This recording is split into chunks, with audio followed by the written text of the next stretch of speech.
Avatar: The Last Airbender is exactly what the world needs right now.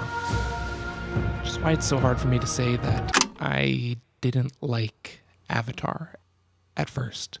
I thought it was for 11-year-olds. I thought the art style was an Americanized anime ripoff. Plus, I'd only seen the Shyamalan movie and assumed the show was just as soulless and exposition-y. So, are you the Avatar, Ong? Oh, God, just get off the screen. Ugh, no. But I believe it was Confucius who said, "It is usually best to admit mistakes when they occur and seek to restore honor." And I admit it, I was wrong about all of that, except about the movie being bad.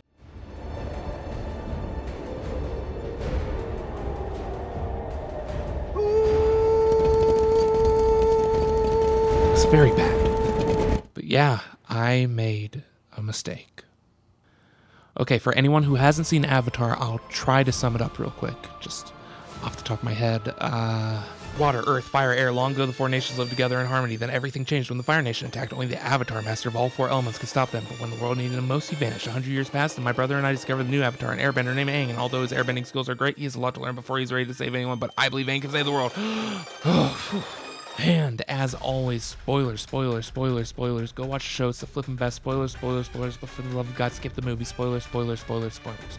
Spoilers. Spoilers. If there's one thing Avatar: The Last Airbender just nails, it is the importance of mistakes. Aang, the main character, is not perfect. At the beginning of the series, he's immature, he doesn't handle responsibility well.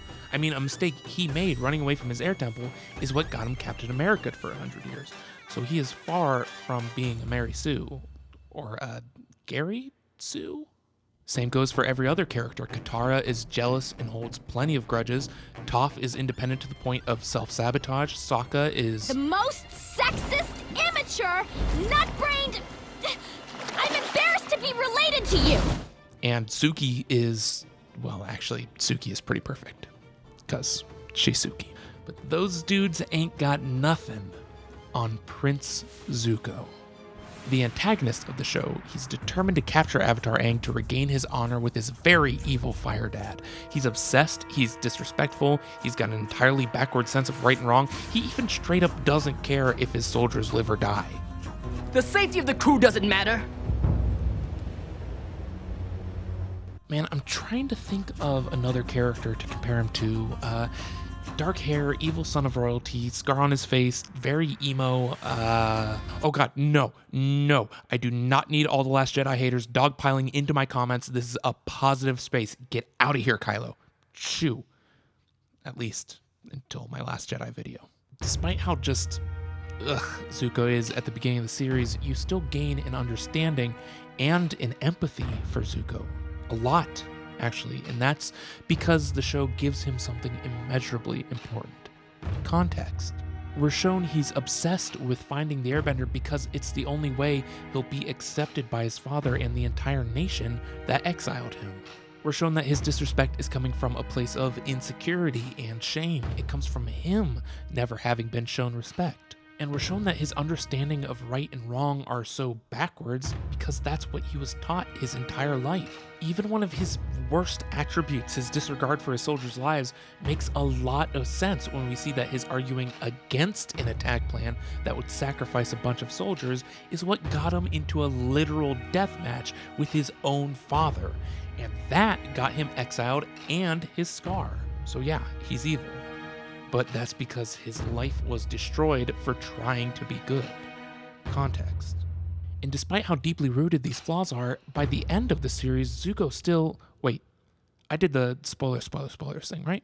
Okay, phew. Zuko still redeems himself.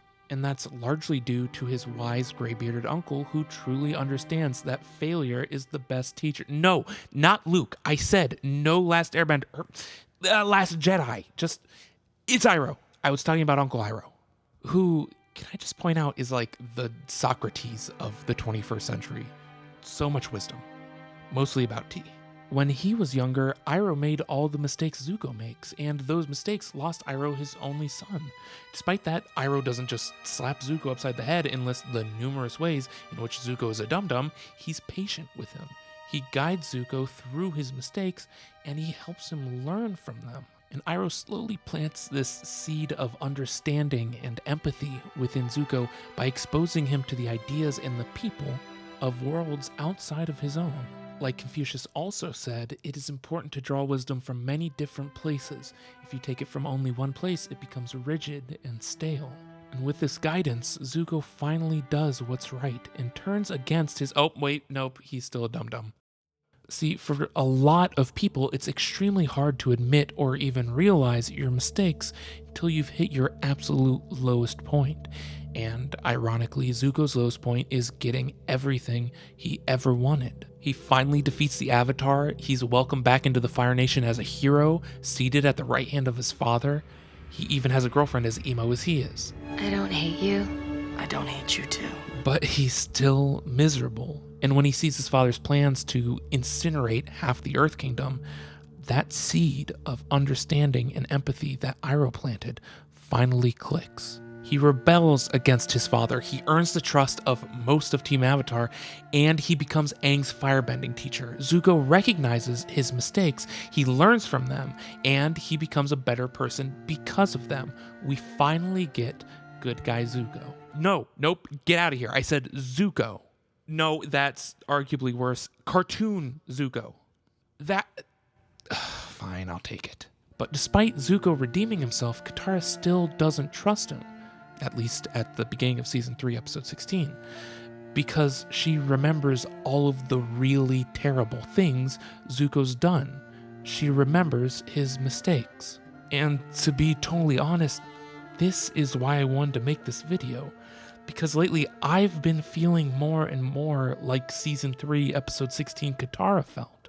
Not, about Zuko, but about people, life. Because there are a lot of legitimately evil people out there. Serial sexual predators and people abusing political power and, literal Nazis.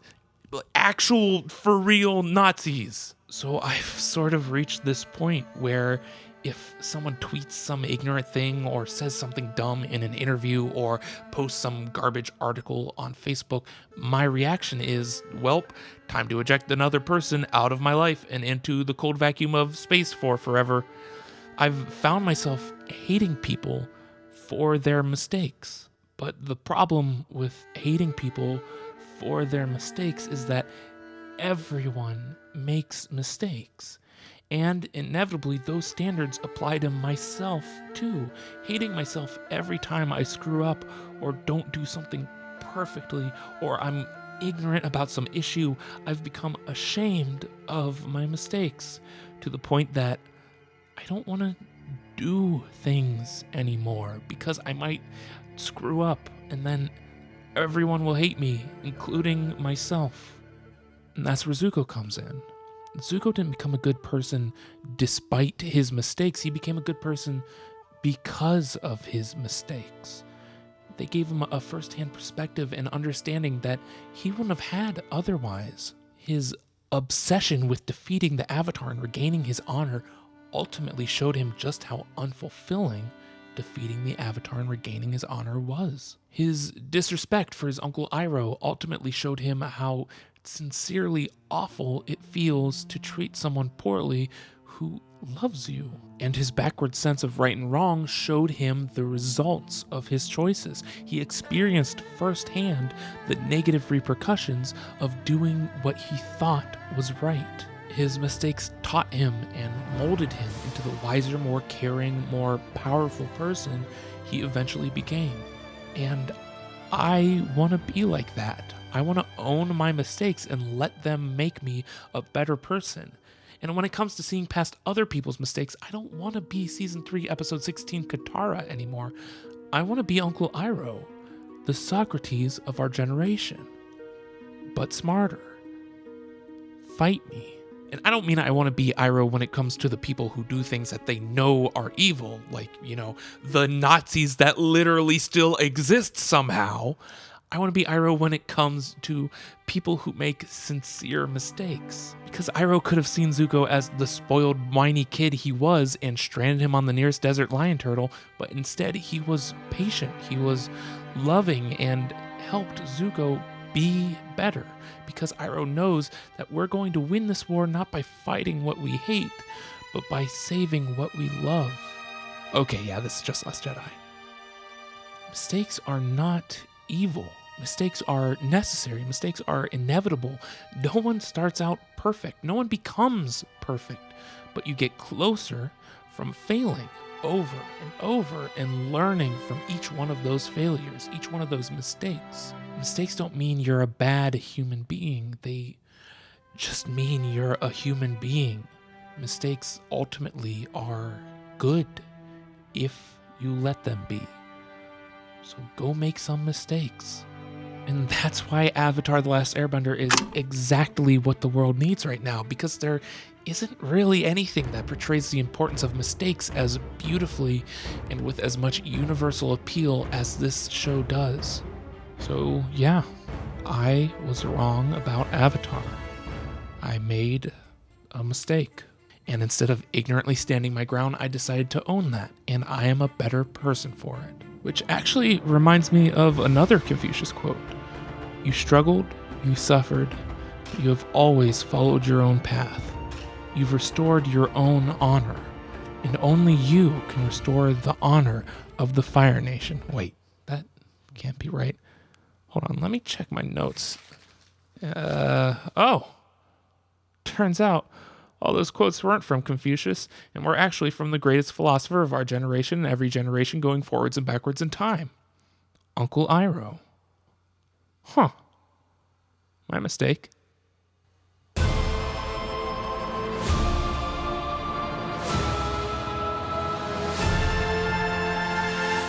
Hey gals, guys, and otherwise, I hope you enjoyed the video. I got to rewatch all of Avatar for it, so I ain't complaining. Also, I am very pumped. I got this one out way faster than the last one, and the next one will be even sooner. Gonna be aiming for like 2 of these a month, so subscribe and share and stuff. And if you really dug the video and want me to actually keep making them instead of, starving to death, go toss me a coffee or two over at ko-fi.com/roselion. And if you do, you'll get a shout out at the end of the next video. Like Joel, who donated a bunch of much needed coffees that honestly made this video possible. Thank you. Also, go check out his $1 Million Underwear zines because they are the best. And as always, go make stuff.